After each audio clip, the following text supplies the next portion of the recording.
बस्दै म सेन्दाई आएको छु। सेन्दाईमा छत्र सोल्टीसँग भेट भएको छ।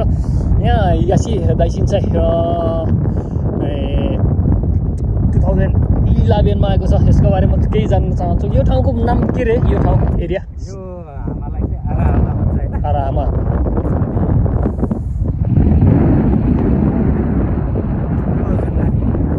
हजुर हजुर होला हैन? यो चाहिँ पछि भने हैन?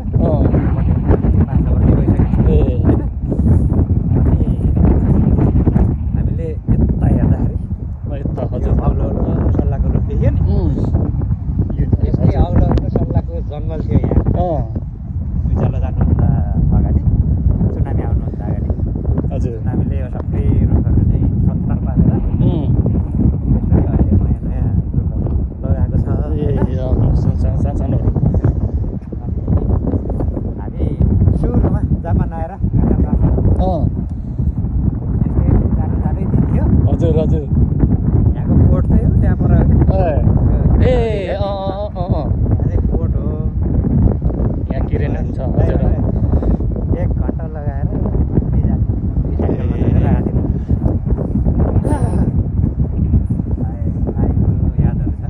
अनि यो आराहामा यो हिगासी दाइसिन चाहिँ एकदमै जापानमै भएको अहिलेसम्मकै सबभन्दा ठुलो है? अहिलेसम्म 9 पोइन्ट कतिको भूकम्प आएको थियो नि त्यति बेला है? हजुर हजुर त्यति बेला चाहिँ एकदम अग्लो सुनामी आएको ठाउँ चाहिँ 15 मिटर अग्लो सुनामी आएको थियो हैन? अनि यो एरियामा नि आएर त्यहाँबाट अलि उता चाहिँ गियरको फ्याक्ट्रीहरू छ। यो गियरको फ्याक्ट्रीबाट बाटोतिर टन्नै बगाएको थियो। त्यति बेला थुप्रो मान्छेहरू मऱ्यो है त्यति बेला त है? 20,000 20,000 20,000 हजुर। दुईमान निमान त्यसमा पनि अझै कति 700 कतिजना त अझै नै युकेफमै अझै पनि भेट भएको छैन। अनि यो त सीमादेखि इवातेसम्म हो नि त है? फुकुसिमा मेन गरेर त फुकुसिमा है? फुकुसिमा सेन्टर। फुकुसिमामा पनि किन बढी भयो भन्दाखेरि चाहिँ त्यहाँको न्युक्लियर प्लान्टले होइन मान्छेहरू के भन्छ बस्न त्यसको श्वास प्रश्वास न्युक्लियरले है उसमैमै श्वास प्रश्वासमै प्रभाव पारेर है? प्रश्वास अनि अब क्यान्सरहरू होइन त्यो रोगहरू धेरै दिमागहरूले काम नगर्ने है? त्यही त। अनि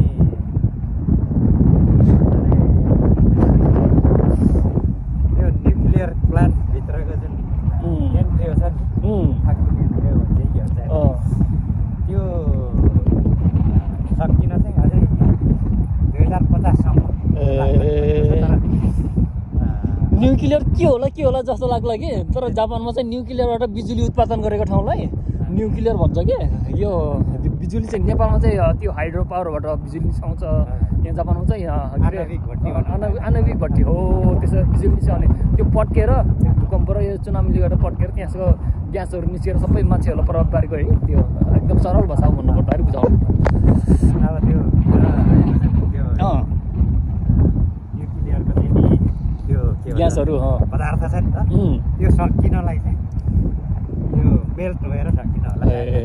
त्यो हुनको लागि चाहिँ 2050 सम्म लाग्ने अझ त्योभन्दा पनि बढी लाग्न सक्ने। फुकुसिमाको मान्छेहरू त सबै धेरै छोडेर गयो है त्यहाँबाट नि है? धेरै छोडेर हिँडे होइन? अब कति घरहरू होइन जङ्गल भइसक्यो।